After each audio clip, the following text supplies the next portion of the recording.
So I got a question the other day. Harley, I've been watching the Tour de France, the 2012 Tour de France, and some of those boys look a bit too thin. They need a good feed. Well, the reality is that all of these riders are only going to maintain that super light weight for just this Tour de France, and then they'll go back up a bit. Why? Because when you do all that training and you're peaking up for the Tour de France, your weight's going to drop down, but it's not a sustainable weight. It's not a sustainable training volume.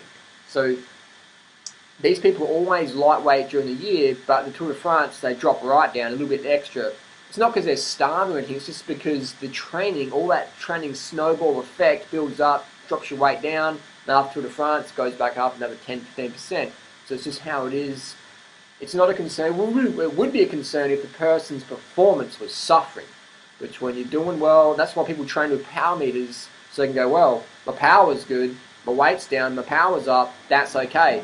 If your weight went down and you couldn't put out the normal wattage that you normally could, then you know you're not eating enough or you're overtraining, etc. So training with power, definitely I recommend. I train with a power tap, and it's the way to go. Power machines, man.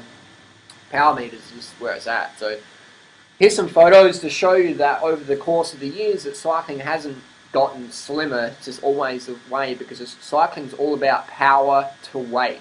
It's about being as skinny as you can with as much power as you can. That's why guys like, say, Cancellara, they'll get smoked in a time trial by like someone like Bradley Wiggins or something like that when they're in good form. So because they're lighter and they've got more power, watts per kilo, that's all that matters. That's why all the bikes are so lightweight, because it's watts per kilo when the road goes up. On the flat, it doesn't really matter as much, but it still matters, but when it goes up, it matters more. So here's some pictures of the riders. You know, definitely too skinny by society's standards, but perfect weight for cycling standards. So if you look like a coat hanger, like I do most of the time, that's good for a cyclist.